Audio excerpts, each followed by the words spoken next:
My name is Lolo Puzzlo, and this is Media Delta. Okay, so we have a special episode of Media Delta for you this week, because I am technically pulling the trigger on this one a little sooner than I technically should, because we are doing our quarter one retro rank relief pick for the quarter. It's technically, as we're recording it, the quarter is still not finished, but this was in such a high lead that even if it changed, I don't think that I am betting that it is not. And if it does, that means we got a lot of money, so that's a good thing. But regardless, we are talking about the 1983 Canadian animated movie Rock and Rule, which is a movie that I have heard in that kind of, like, not hushed tone, but in that same kind of like category. It's very much a cult kind of movie, where it's like, oh, hey, this is that movie that, like, you have that, like, one friend that's like, oh, just pick a random rental movie and just got this on a whim. And it's that kind of, yeah, did not really do that well in popularity. And also is kind of weird. Not kind of weird, it is a very weird movie. But yeah, this definitely is not, it's something that I've, like, seen bits and pieces of, and it looked kind of weird, so it's like, oh, sure, we'll take a look at that. I like weird animated movies, and I had not seen this. Well, I have now, and I am not the only one who has seen this movie. So please introduce yourselves in alphabetical order. Hi, I'm Axe, and did you know that Earth, Wind, and Fire did a song for this? I'm Bob Nader. That's the way I always introduce myself. Why stop now? I'm Norman Rafferty. When I want your opinions, I'll give them to you. I'm Torpid Typus, and I'm here for definitely not Mick Jagger. Yeah. So, where do I even begin with this movie? This is a post-apocalyptic movie. There is a spiel in the intro that talks about how there was I'm pretty sure, I don't know if I'm actually confusing this with Wizards, but I'm pretty sure there was a little text scroll at the beginning that said that there was some sort of war. The war was over. The only survivors were the street animals. I'm pretty sure that's only in the American cut of this film, because there are two cuts. We are discussing Canadian version primarily. They added more exposition in the American cut for some reason. Americans are stupid. I guess because we're stupid. Yeah. I mean, yeah. Okay, so you guys I probably watched the American version. You guys watched the super Canadian cut.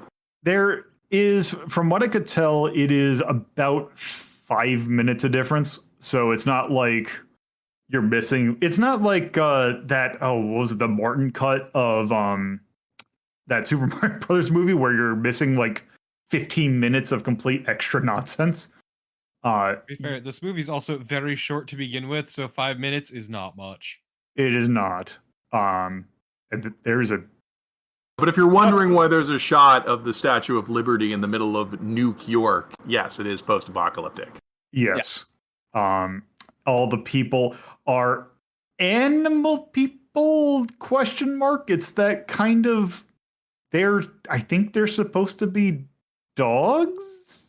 I think they're mice, is my best guess. They're very Disney. They're dogs. They're Yeah, they vary, because Mylar is clearly a rat. They're very Disney kind of dog face is what they're going for, I believe. Dubiously furry. Yes. And there is very much a musical element. There is music from what it was like. There's Lou Reed, there's Cheap Trick, there's Earth, Wind, and Fire. It's weird. It's about music, but it's not really a musical, you know? Yeah, it's kind of, well, no, I was going to say it's kind of like Streets of Fire in that way, but no, No. Yeah, no. Are you going to tell everybody the plot? Well, I almost kind of forgot it, but basically, yeah. There is a It starts out with what? It's Omar in his band. I forgot what their names were. No, it's not where it starts with the limo, doesn't it? I don't. I thought it started in the club with Omar. Yeah, it starts in the club. It does start in the club, but it's also yeah. Well, I mean, may I? Yeah, go ahead. Okay, so there's this not Mick Jagger character called Mock who is worried that his stardom is fading. And so he's decided that if he can summon the devil from hell, this will somehow put him back into relevance. But to do this, he needs to find the true voice to do it. And he is convinced that actual Debbie Harry is the voice that will help him. But she is playing in a loser band with Omar and his band of losers. So Mock at first tries to convince Debbie Harry to join up with him. And after that doesn't work, he just flat out kidnaps her, tries to host one concert and it fails, tries to host another concert and that also fails. But it turns out that the one true voice is actually the lead singer of Cheap Trick and Debbie Harry performing a duet together, which banishes the devil and saves the post-apocalyptic world. And we ran out of money like 10 minutes ago. Right, but don't forget, like the big twist was there was some kind of prophecy or prophetic thing that Mock was told, and the exact words were I think it was not one voice. It's or whatever. He always heard it as no one voice. Yeah, no one voice. No one voice can stop the devil, and the twist is no one voice because two voices.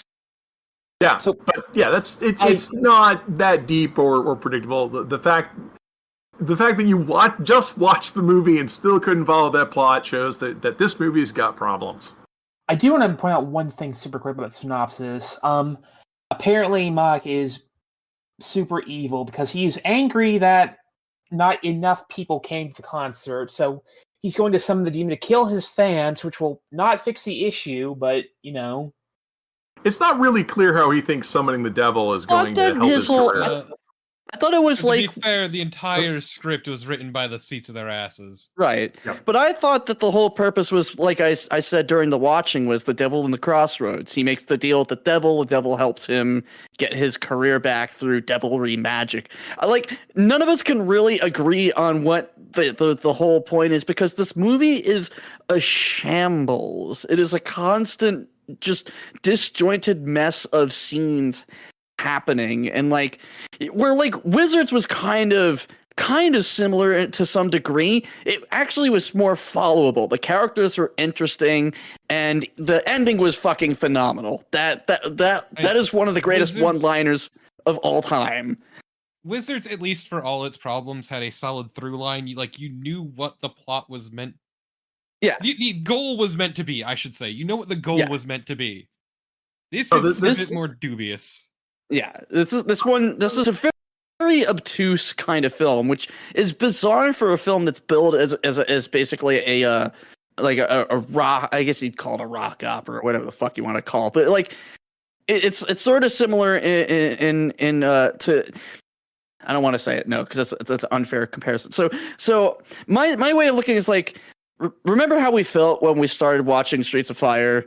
And they kick into the first song, and it's just, you just feel really good. You feel excited. You're ready for this movie, and it keeps that kind of energy up. This movie is the entire opposite of that. The first song that we hear, just the first couple of scenes, I already was like, wow, I'm probably not going to enjoy this. And then the rest of the movie reinforced that feeling. It was just not fun all the way through. Even hearing Earth, Wind, and Fire, I was just like, no, there's a better place for this song, and it's not in here. Yeah, no, I would completely agree. I mean, before your comment section fills up, this entire movie was bankrolled because of a short made by the same studio. Nirvana Studios made a 30-minute special called The Devil and Daniel Mouse, which is a retelling of The Devil and Daniel Webster, which is Satan shows up and offers this woman a contract and all of her dreams. She becomes a big disco hit, rockets to the top of the charts.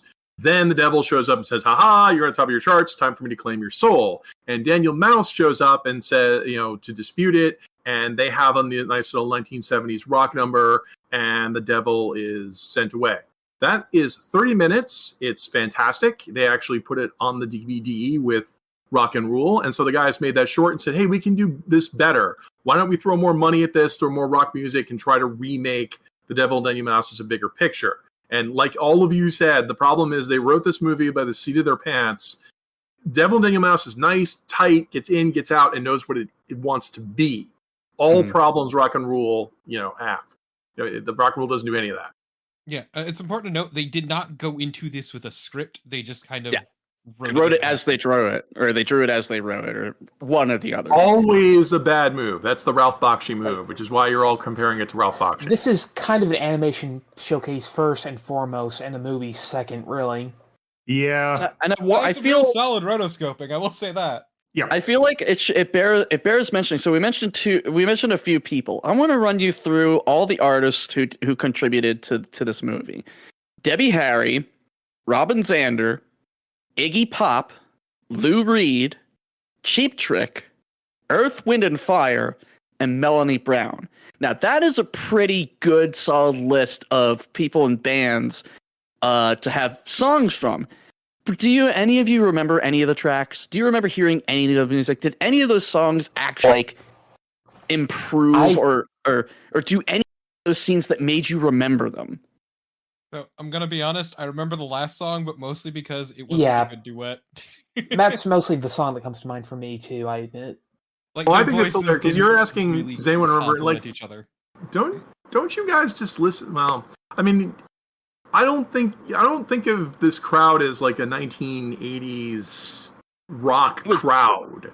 I was brought up on that stuff. I was literally brought up on the 60s, the 70s, the 80s. I was brought up on, doo-wop and rock and metal. Well, then I always remember the My Name Is Mock number on Much Bigger Than World War III. I'll be honest, that's My Name Is Mock, I will give you, was I thought memorable. That was kind of a fairly weak villain song, especially how late in the movie it actually is. It's not that.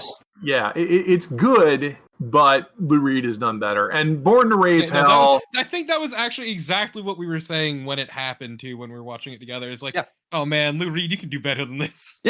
Yeah, they're not. No one's on their A game here, except for maybe Cheap Trick, who's trying better than they have any right to. Because Born to Raise Hell.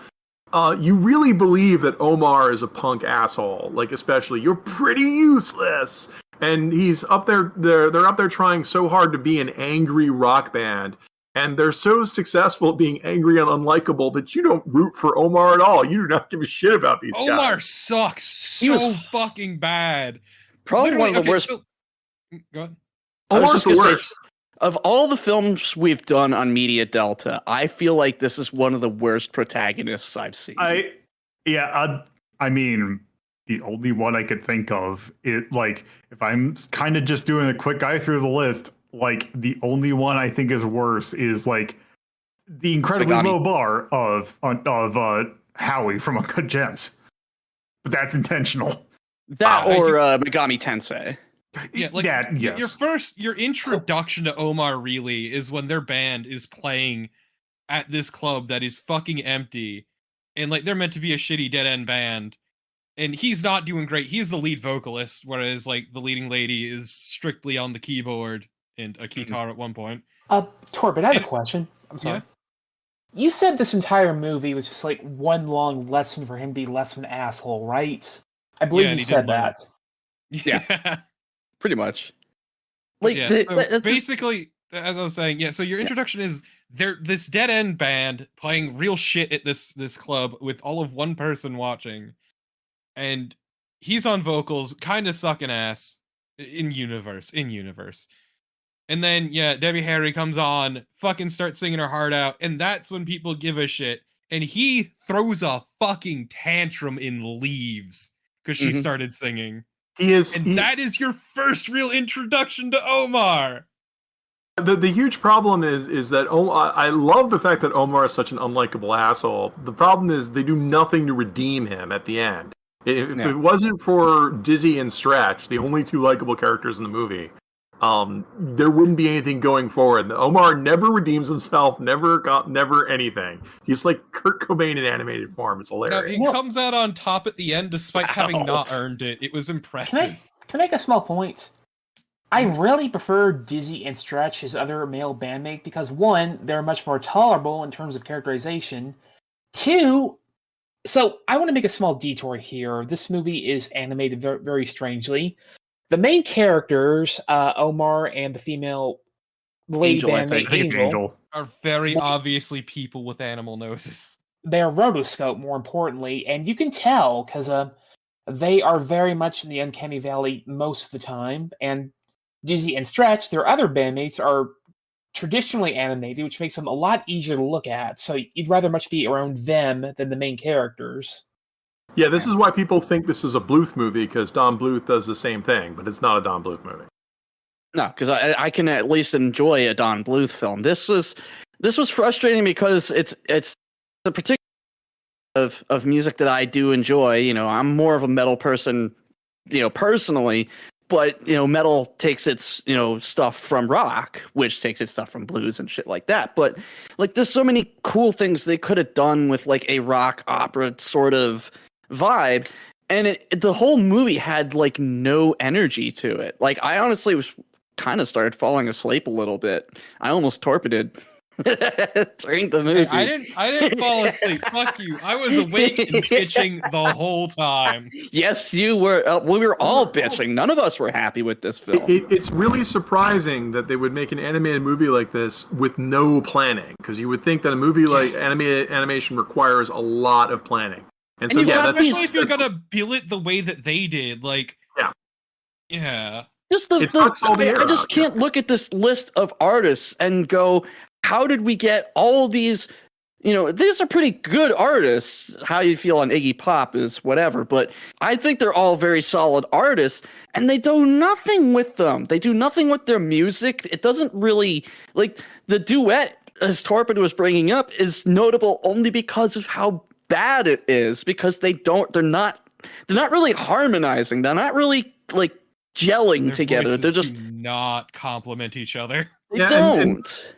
And well, yeah, in fact, like the duet wasn't even recorded in the same studio, because I think Debbie Harry was in New York and Cheap Trick was in L.A., so they mixed those together. But the real thing that I'm going to take away from this, from all your reactions, was this movie has stunning animation, and none of you enjoyed it, because like the technical prowess is clearly on display. There's multiplaning, there's backlighting to do weird computer holographic and lightning effects. They did a whole lot with the demon, actually. The demon, which is painted watercolors instead, so that makes them look different. The weird rock music scene where they steal the police car and go on a road trip, like, that scene is very well animated, but it also has the problem where it's got a pacing problem, where we just went from a bunch of characters talking to 3 minutes of people driving and not saying anything.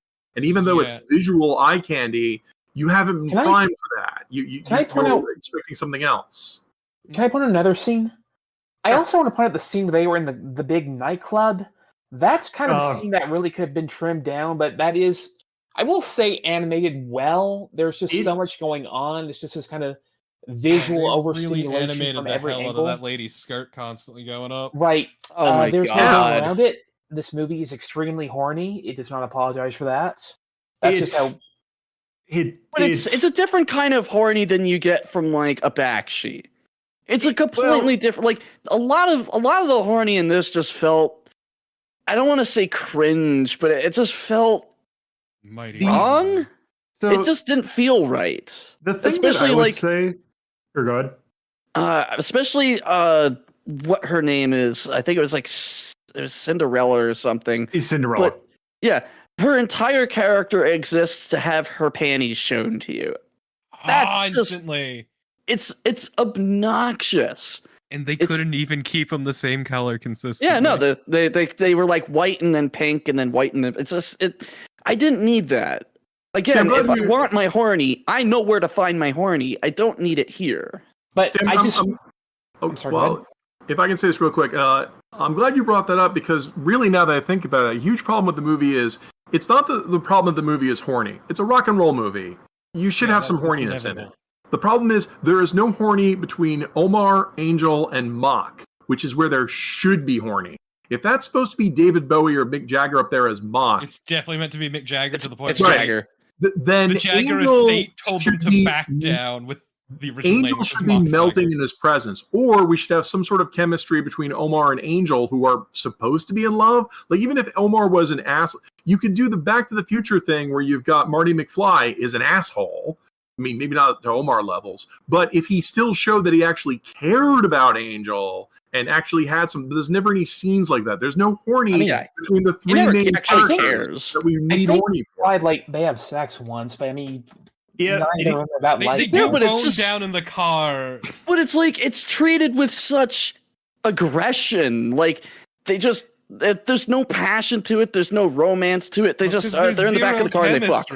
Yeah, no, it's terrible. Chemistry. In fact, the only time Omar even slightly redeems himself is at the very end. He runs off and says he's not going to help, and then he just comes back in and whacks the shit out of everything with his guitar, sings the song. But even then, there's no redemption. Like Rafferty said, there's no redemption to the pure assholeness of Omar's character. He doesn't learn a lesson. He doesn't get better. All we get is just like, okay, they got rid of the devil. I guess, cool. All right. It sucked. Yeah. Actually, there is, like, you mentioned the horny thing of it. Actually, so the thing I would say about that is, it actually does. So I don't know how, like, the thing that it does actually remind me of something of back. Have it almost kind of reminded me of, like, if you've seen his films like Heavy Traffic or like I remember hearing like complaint about like Heavy Traffic or like even Fritz the Cat, is that there's just weird like nudity in that's just like in Heavy Traffic, for example, there's just a older lady character that one of her boobs just falls out constantly, and it's that kind of like non sequitur like thing that's out of a weird background element that's also very jarring. Like, oh, and you're forgetting. Have you seen American Pop? I have, but also it's been a while. American Pop would have come out like 2 years before this. Heavy Metal would have come out 2 years before this. Yeah, now that you think about it, yeah. But there's a big difference between because I'm not against horny in film. I've never been against it. I mean, Monsters Ball is still a fantastic movie, by the way. But I have a problem when the horny has no purpose. It doesn't belong there, and you can tell it doesn't, and it's just kind of shoved in there just to kind of have that little bit of edge. Can I step in real quick? Sure. I want to say that everyone's made good points that I would agree with, but my point was this movie does have a lot to look at. I do think it's a good-looking movie, aside from main characters. Backgrounds especially, this movie really does have interesting world that was not used to its full potential, I'd say. Oh man, they put their fucking all into animating the shit out of Mach. Yeah. Oh yeah. No. Like there's lots of. Like, I'd say the one thing I didn't enjoy was the demon. It was just a lot of blob. It was just blob to me. It was very that was jarring compared to everything else. Like it's the fact that it seems like it's a very different animation style than the rest of the movie. Like, and I know it's a demon, so it's supposed to, if it looks otherworldly, that makes sense. But also, it just looks really weird and pulsy. Yeah. So I mean, I know that you are not all fond of this movie. I'm just trying to say the positives here for me. Yeah, no, the animation was looking at it. I'll say that. Yeah, we're not all just down on it. Like, we're always open to like the positives. We try to weigh them against the negatives, and that is an important thing to note, though. Is it was a good-looking film. The animation team was at least doing solid work. It's just like the artists would have, like the musicians, I should say, definitely weren't on their A game, but the writing was really where it failed. Yeah, I do want to say on the writing, there are some jokes that I thought were kind of pretty good. Decent. Yeah, I love the dude who got the fucking mermaid with huge tits fucking tattooed on the back of his head. I wasn't gonna say that. I remember that. Go ahead. Go on. Rafferty mentioned a point in the movie where one of the henchmen is watching this really bizarre kids show they Uncle animate that Mikey. extra bizarrely, and I thought that was maybe not funny, but interesting for how different from the rest of the movie it was. The thing that or go. Do you have? Go on with your point. I lost what I was going to say. There was another line. There were two characters talking about mock, and one says that their word mock is going to put a heck on them, and the guy corrects him with hex, and he's like, "Oh no, two of them." That's a really dumb line, but I thought it was kind of at least worth a giggle. There's a few like decent one-off jokes, but like the general writing wasn't great. It is a movie that was incredibly aimless. Painfully aimless at points. Okay, so now I gotta ask the big thing, because this is the big whammy. All right, so basically, this movie, I'm gonna make a statement here, is a Canadian anime. It looks really good, but it is aimless and plotless and horny in all the wrong ways. Because I'm trying to think of at least from what I remember of like Canadian animation, because you have Heavy Metal. For some reason, Delta State is the other one that I can think of. Well, the Raccoon Show, which was also Nelvana. Right. Yeah, it's very much that style of like Canadian animation that's right, but I mean, you could take this exact same script and the same beats. So like, if it was an anime, it would look like very different. But like this game, that's why this has a lot in common with it. Like I've heard people defend some of their favorite animes because they love the way it looks, even though it's plotless and aimless. And this has a lot in common with that. It's also plotless, aimless, but very nice to look at. Yeah. It's also fascinating too because like we mentioned how much Omar sucks because he does. But also, he gets actually less screen time than Mock, the big villain. It's like they know he sucks. Prominent. I don't think like Omar really was the lead protagonist. I think Angel was considered the lead protagonist with Omar being Sleazy's the supporting. the lead protagonist. Sleazy has an arc. Yeah, he really fucking does. It's impressive. It's kind of like I wonder if they wanted the initial idea is they wanted Angel to be the lead. But you had some like executive that was like, you can't have just you can't have a lady be the protagonist. That'd be illegal. She got less screen time than Mock too. That's the thing. Never mind that Debbie Harry is the well. I'm glad you brought that up because in The Devil and Daniel Mouse, which was their template for this, the female singer gets lots of screen time. She's the one who makes the contract with the devil. It was all about her, and somehow in the transition to this. You're right. Like Angel might as well be a sack of flour. Yeah. Right. She just has like no agencies thing, more or less. Yeah. She's a MacGuffin at best. Yeah. Yeah. No, I agree. It's frustrating because I mean, pitting it against the visuals, like if you look at it just from a visual standpoint, this is a really good movie. But then once you start to dig into the characters and then the numbers, the plot, even the voice acting. I feel like the voice actor for Mock was probably like the only person actually having fun with what they were doing. Which one of those things I really do appreciate is a villain done by a person who just wants villain, just gets right into the role. And I feel like that's probably the only character who I really felt like dove into their role and did as much as they could with it, given what they were handed. Mock was pure fucking ham. He was, and I like that. Give me more of that. Just make I'm everybody. not saying it's a bad thing. I'm just mentioning that, like, yeah, it kind of worked for him in his really over animated style. Yeah, no, I insist. With 5 or 10 more minutes, if we just had one scene with Omar and Angel, one scene with Angel and Mock. And like if we just did that a little bit to give us a reason to care about Omar and give us a reason to care about Angel and have and make Mock an actual presence, just those 3 things would have made this movie 2,000 times better, and they're just not there.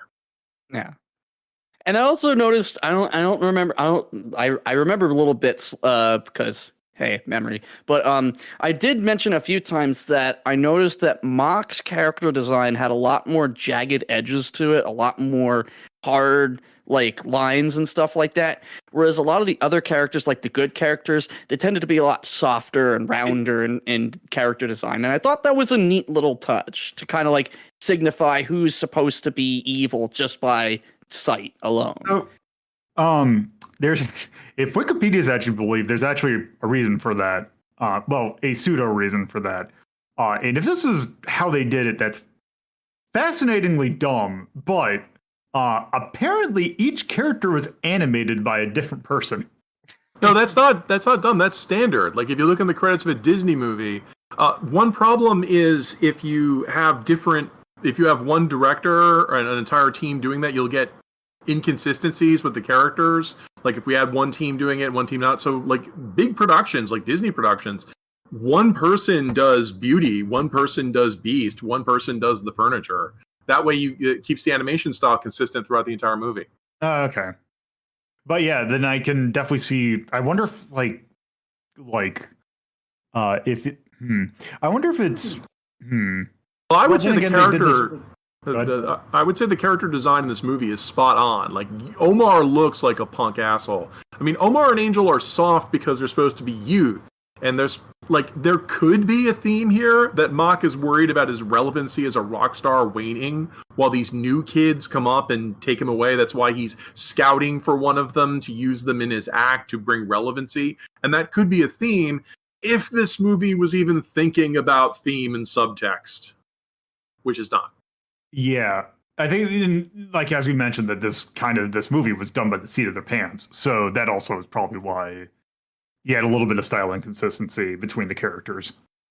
Like Mock just reminds me, if you're familiar with the YouTube animator, well, I don't know if YouTube animator, but if the internet animator Worthy Kids and his thing like the clown ice cream truck thing, or clown burger, I think it's called, or that the Final Pam animation, or the Morpheus dancing thing. He has a very distinct style, and that's what Mock just reminded me of. Ultimately, go ahead. Just it's like I said, the main characters in this movie, the primary protagonist and antagonist, just like they came from a completely different movie, and that's all you can think about when you look at them. Yeah. Ultimately, for me, it's an incredibly disappointing movie.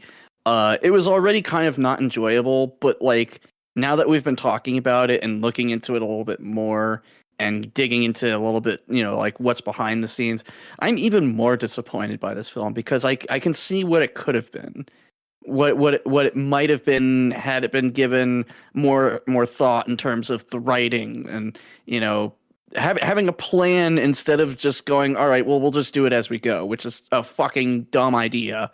But ultimately, this is a disappointing film and not one that I would recommend. That's all I think I've got in me.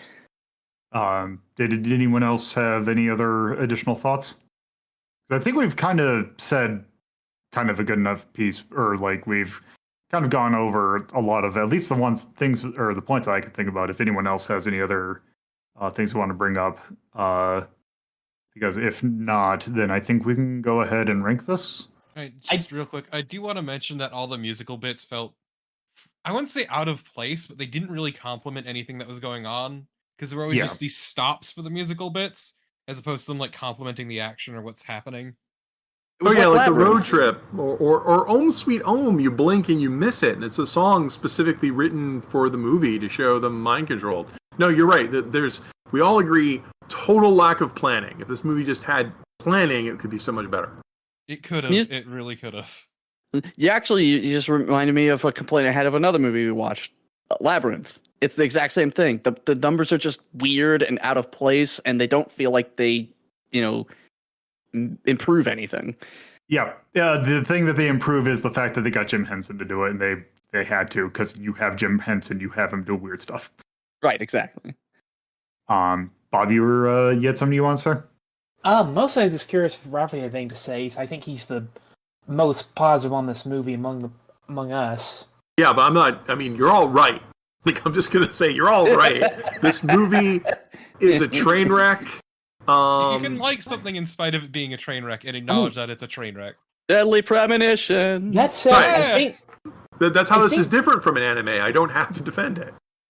I think you could have made this into a good movie. I think there was something there. Like I said, I like the world. I like the basic concept. I just think you need more time to fill out these characters and make them likable.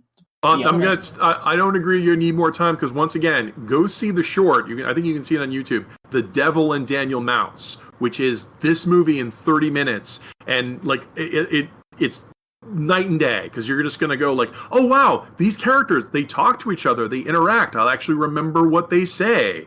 It's like, you know, like this is actual chemistry going on. So you watch that and like was the movie that made inspired them to make Rock and Roll, and it was like they learned none of the lessons from that. So I will interject real quick to say that as of this recording, the Devil and Daniel Mouse is currently, there is an upload for it on YouTube. However, there's also an upload of Rock and Roll that I was planning on using, and it just disappeared. So it looks like people have uploaded it, and I like the fact that the top one is The Devil and Daniel Mouse completed finally. Finally, At he's long come home. last. But length is only as good as how you use it. You can have an 1.5 hour long movie and do something really great, and you can have a 3 hour movie that's fucking awful.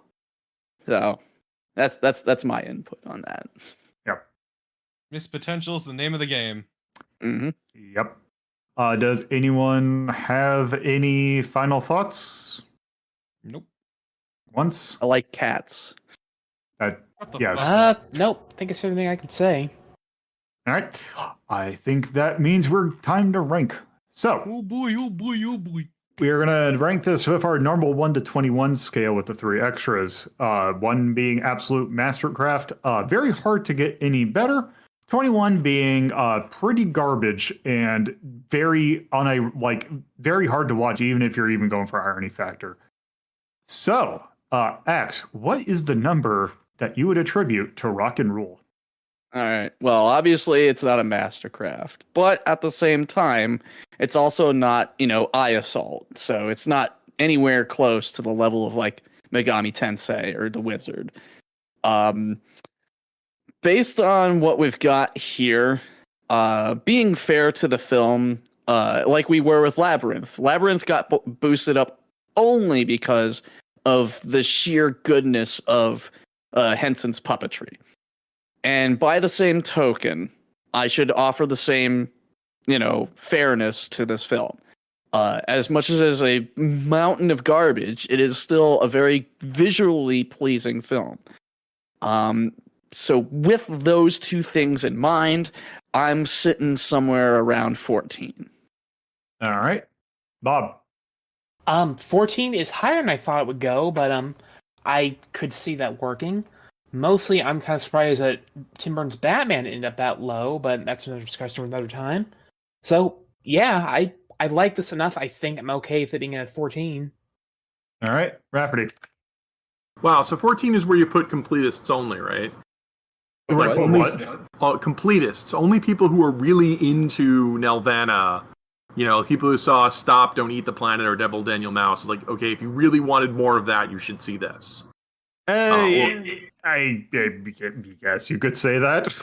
Okay, I mean, because that's where I would put this. Like, if you love that kind of animation, or that kind of music, and you want to see something, and you're not expecting too much out of it, then yeah, 14 sounds like a good number to me.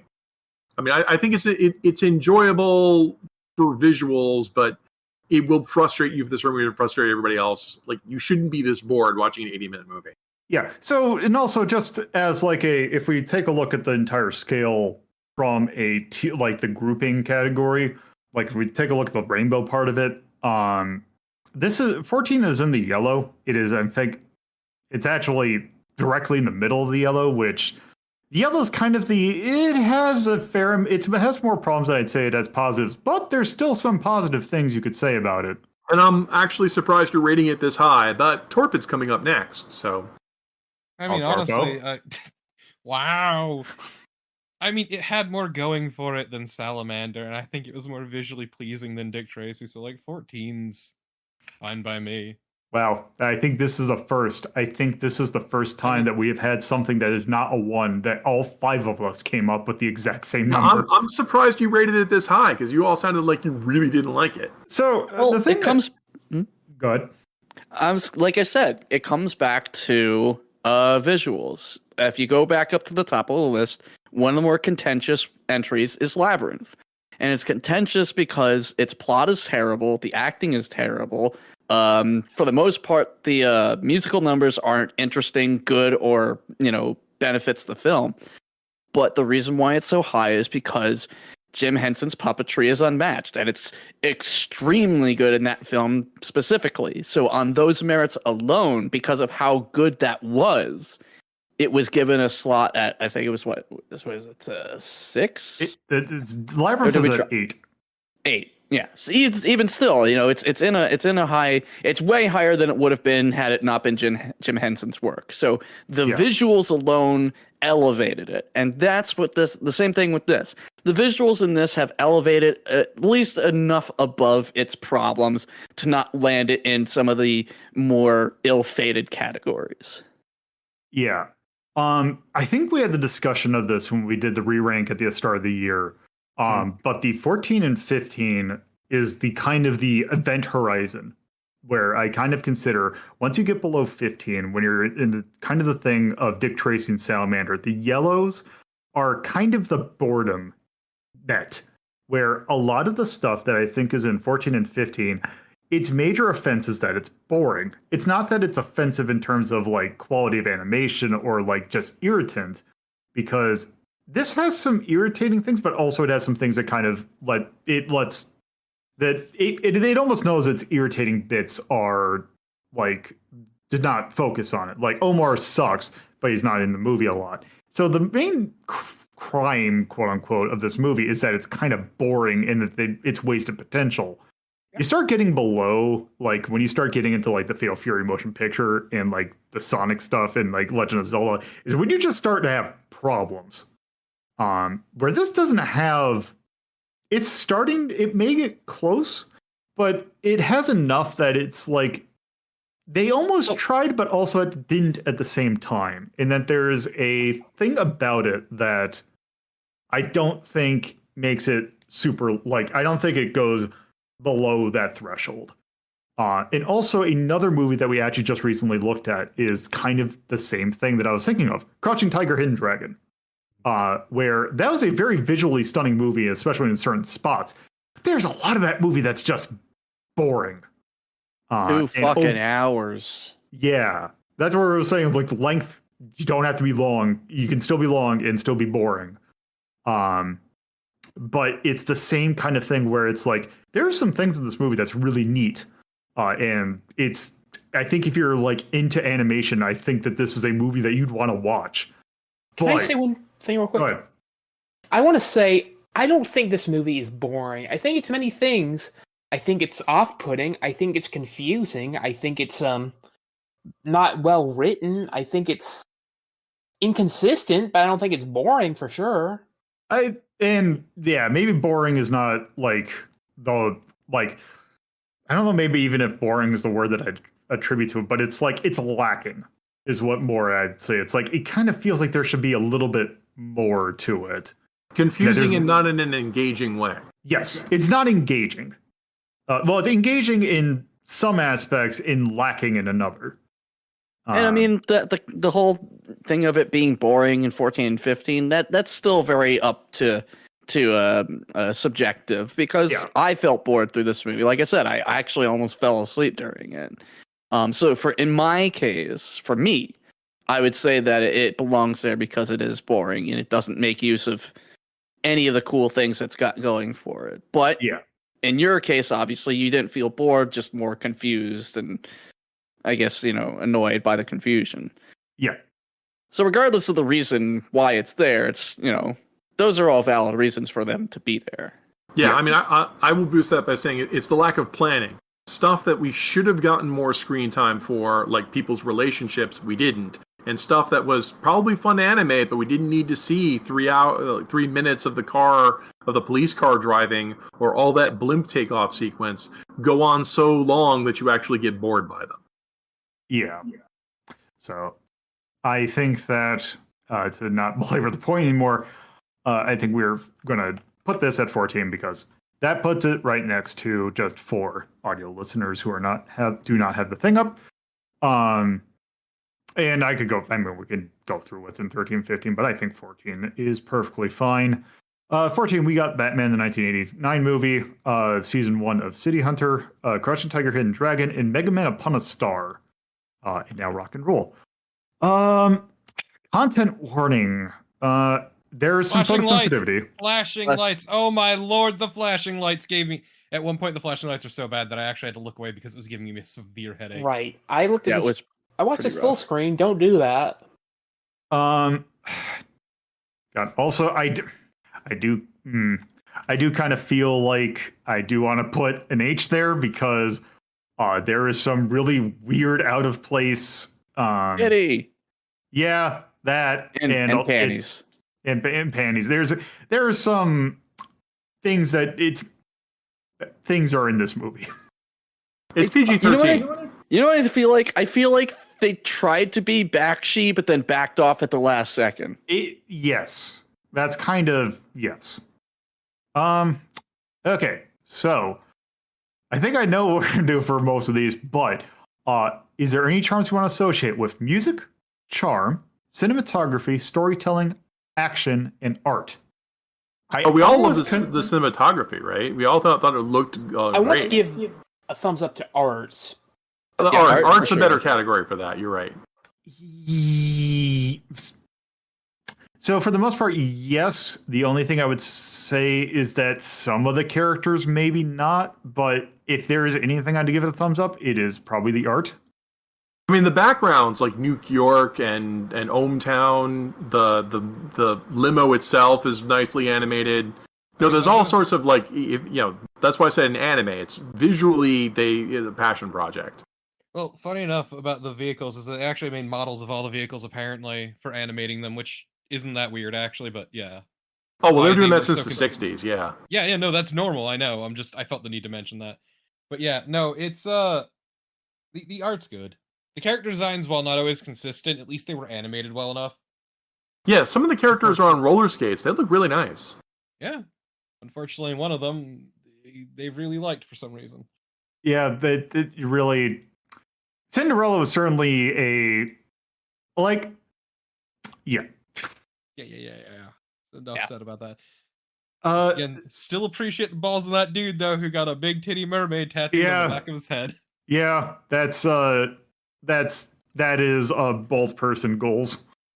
Is having the sheer. I wish I had that level of unearned confidence. Yeah, I feel like for all of us to come together as a team, we should all get that tattooed on the back of our heads. No, it's awful looking. No. Either way. Yeah. So we need to distribute some missing or wasted potentials in some of these. Music. I did some to prep the rapper. Oh Lord, the music. Music, yeah, definitely. I almost would say charm as well, because I feel like there's some stuff they could have done that, I feel they could have fleshed those characters out. Also, the storytelling, I think, is kind of wasted because there's a lot of, you could tell that there's a lot of lore that they could have gone into, and they just didn't. Well, I would go the opposite. I would rather have seen more story and less lore. Like the fact that like Omar fascinates me because I would love to see, he's supposed to be a rock star, so he should be unapologetically an asshole and angry at the system or parents or whatever. And instead he's just angry. It's like if we could just get a little more of that Marty McFly there. Yeah, yes, that's what the other is. You either go into the backstory or you just go into the, just give him more stuff to do. He's just a dick. He has no conviction. Yeah. And the only thing he's really mad about is that Angel is a better singer than him. Yeah. So, let's see. Anything we want to call out for yeah or nay? Kind of. Speaking of Cinderella, I kind of. Someone's got a fetish. That's what I was thinking. that club scene has some interesting things happening in it. Oh boy, does it. Like that lady without a back on her dress. Yeah, just complete ass out dress. That is a real ass out look. Dude, double snorting cocaine. Like, Yeah, there are... two... Oh, I don't even think you could do that. Like, I don't think you can have 2 straws up the nose and that would physically work. You're clearly not trying hard enough. Like, the physics behind it I didn't think would work. But, oh, what is that? What is it? There it is. I don't even know if Boy is the XDs even counts because it's not even that. No. That's not a... It's not the pacing that feels too sluggish. The pacing isn't good, though. Like, my issue is just more the aimlessness of it. Yeah. But there's nothing really for that. I don't know if Oatmeal would all count either. No, I wouldn't say it's Oatmeal. A lot happened.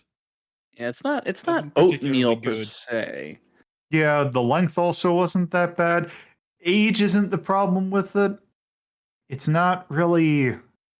God, also, I'm looking at the charms. I'm trying to just look at some of the other stuff. I'm like, why did we put problematic for GamePro TV? Wasn't that just because of some of the words they used? Because there was a lot of maybe a lot of cool bra vernacular. Maybe I can't remember.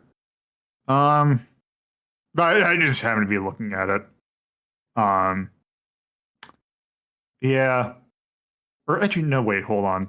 That charm might not be what I think it is.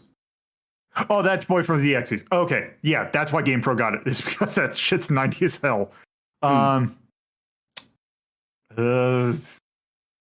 really think of any nays other than that, boy, someone's got a fetish. It's just that there's a lot of weird inconsistencies that's not like...